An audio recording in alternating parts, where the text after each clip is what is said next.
Ladies and gentlemen, I'm Andrew Gilmore, but most will call me Gilly. It's my privilege to stand here as David's best man, and I assure you, it's all true. So I just want to start by saying a big thank you to the bridesmaids for all you've done in the run-up to the wedding and today. You look amazing, but you're slightly outdone by our beautiful Emma. Beautiful bride. So we please have a round of applause for the bridesmaids.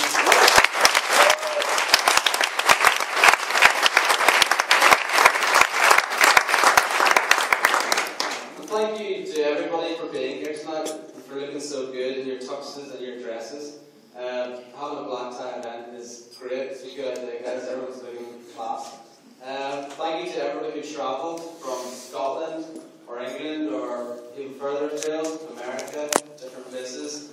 And even thank you to those who travelled down from up north. It's amazing how far folk from North Antrim will go for a free meal and free glass of wine. So, standing here this evening as David's best man is the third greatest moment in my life. Just behind winning the Medallion Shield with Methody, passing the great 2 So, this is a real privilege. But I have to apologise for a few things at the outset. For calling David Mackie from now on in the speech. I know some of you in his family know him as David, but I only ever knew him as Mackie, so I'm going to call him Mackie. My terrible impressions of him that I'm going to do. And for not saying much in this speech about his early days, I've only actually known him for 5 years. But from what I gather, he was a bit of a recluse with very few friends. Had a tendency to wet the bed well into his teenage years. I'll have to double check that and get back to you. So you might say it was a coincidence, or you might say it was fate, how Mackie and I met. I was a nervous fresher at the University of Edinburgh, attending my first lecture, very first one, first day. Walked into a big lecture theatre in King's Buildings. 200 people, didn't know a soul, so I sat by myself, as you do, praying that you're going to make a friend and that you don't look so much of a loner. So I took a seat. There was nobody really on either side of me. I was sitting there waiting for the lecture to begin and heard an accent behind me. I thought, that's a Northern Irish accent. I can make a friend with this guy. I can find some common ground, maybe he's a rugby player or something like that. So I turned around and I introduced myself to this guy. And one of the first things was, do you know Emma Reid? Yes, I do actually. I went to school with her. She came for 6th year in Methody. I'm her boyfriend. So we cycled back home together from that first lecture, and as I said, the rest is history. It didn't take me long to realise and to understand that Mackie and myself had quite different approaches to university work. Shortly after that lecture, we received our first essay, first university essay I ever did. It was on the diversity of life on Earth. You remember it? So I would come down to Mackie's flat in stress, wanting to do my best in this essay, wanting to nail it. And Mackie was so relaxed, he was practically horizontal. As I grappled with the concepts from a biology textbook, Mackie spent his time trying to figure out who really was the father of the Jeremy Kyle show. As I was constantly amazed by the intricacies of microbiology, Mackie was equally astounded by the impressive profit margins being achieved on episodes of Bargain Hunt. I can safely say that throughout university, Mackie's mantra really was do enough to get by. So, having spent considerable time with him over the last 5 years, including a camper van in New Zealand, and a tent in Tiree, and a student flat, Emma, I should give you some words of advice, some words of warning, and some challenges that you're going to face moving into Baxter. Firstly, Emma, you might need to encourage him to be a bit more focused and a bit more disciplined when it comes to exam time. Over the years, I've grown very familiar with the range of emotions that Mackie goes through. as the days grow closer to the exams. So on a day near to the exam, Mackie would experience a great spectrum of emotion. Great optimism towards the day, followed by a sobering realism, and then down into the dreaded pessimism. A typical day close to the exams, Mackie would come to me in the morning, full of optimism, and he'd report to me on the plan of attack for that day. Get a shower, head to the library for 2 hours, quick lunch, quick gym session, back to the library, then more study in the evening. I would return to the flat at about 3 p.m, sometime around then, for a mid-afternoon break.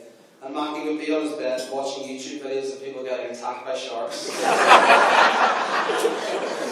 Stayed in the library half an hour, got bored, went to the gym, was hungry, so came home. By 9 p.m. that night, Mackie would have reached the depths of his pessimism. He'd have realised the amount of material that he had to revise. And he would come into my room with what became the infamous phrase of university: "Gilly, I'm screwed."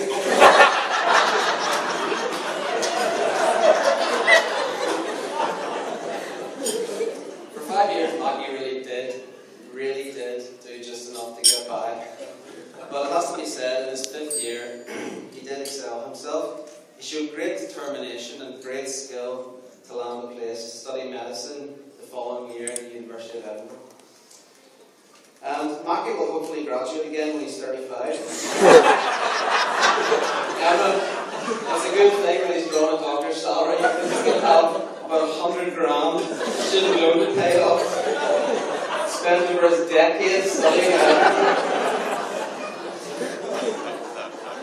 But Mackie didn't have his nose in the books at uni, he had his aspirations to keep him occupied. Emma, your second challenge is to encourage Mackie to stick at things, to follow his dreams, and to reach his goals. Because unfortunately many of the aspirations that he had in uni firmly remain as aspirations. So at the beginning of a new academic year or a new term, Mackie would come to me with some new idea of a new hobby or a new thing to fill his time with. Emma, while you were diligently improving at ladies cricket, poor Mackie could not commit to one activity for very long. How can we forget about Mackie's short career as a rower? For a few weeks before the uni year began in the summer, I remember Mackie on the phone telling me how excited he was to be starting to row. And actually, Mackie, I'm quite surprised you're here today, because you bet a number of us that you would be rowing at the 2012 Olympics.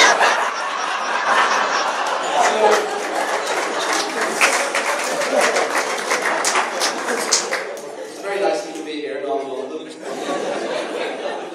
Anyhow, Mackie's first expedition in a boat ended up with a very shocking dip on a cold autumn's morning in the Union Canal in Edinburgh. But the real hammer blow to Mackie's career as a rower came not on the water, but in the gym. On one training session, he was rowing with the boys, all the lads, damn Troy, on a couple of rowing machines, and near the end of the workout, poor Mackie was on the floor, panting. He had fainted off his rowing machine. And after that, Mackie decided that rowing wasn't for him. His excuse: when he trained, he could only do so at a high tempo. But that made him feel dizzy, so therefore, he couldn't train. But obviously, it wasn't just rowing, no. There was other aspirations. I'm going to do water polo this year. I'm going to do triathlon in the summer. Or, my favourite, I've got the perfect body for 400 metres.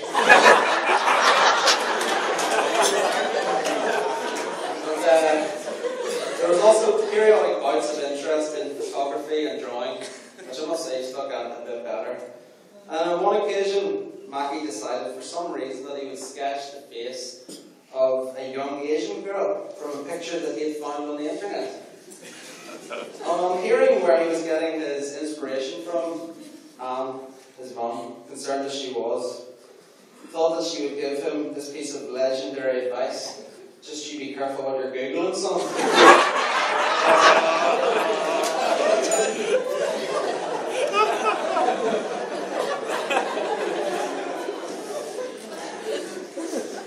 Emma, you should also keep a well-stocked cupboard of medical supplies.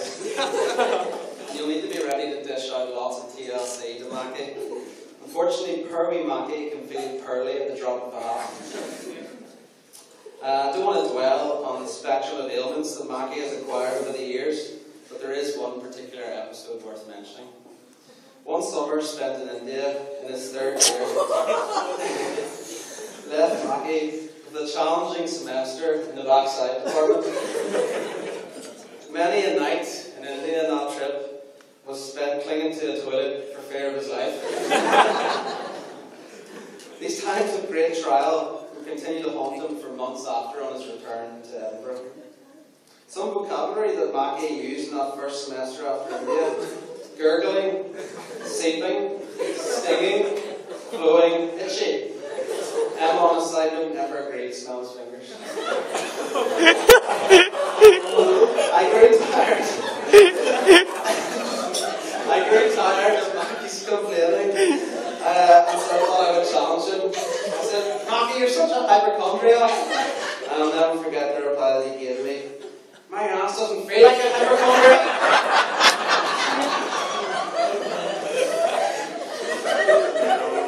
Emma, good luck. Mackie loves to always be right, but you're smarter. You got it first, he only got it 2-1. Just feed him regularly and take him for walks through the grass. This is the sobbing part. You don't know you're crying anymore. Mackie, I thought this would be the easiest speech in the world to write. There certainly was no shortage of material, but actually it was harder than I thought to choose from the material.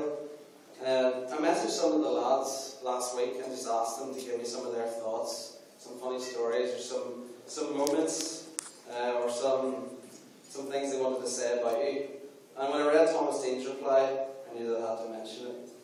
He wrote, "Mention how somebody equipped with negative social skills can still be a complete hero." That may be a bit harsh, but the hero bit certainly is true.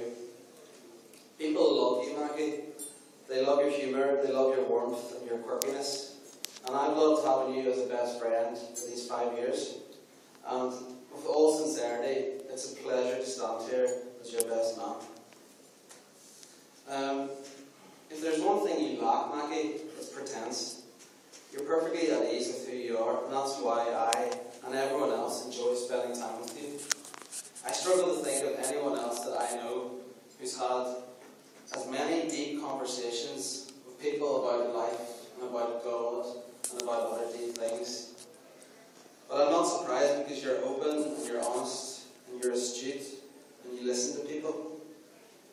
And over the years you've been a huge help to me, listening and counselling and laughing most of all. I think you'll be an amazing doctor, and I've no doubt that together you and Emma will be a blessing to people, that you'll bring laughter and encouragement to the lives of others, as you're already doing, because it already is so obvious. And my prayer for you is that the two of you might work out together the life that God is calling you to, one of loving Him and loving other people, and then letting the rest just fall into place. So I hope you have many years of joy and happiness in front of you. And lastly, Emma, please do not have to go away again. Make sure that you stay together at all times, because none of us can bear another year of my girlfriend's in Canada.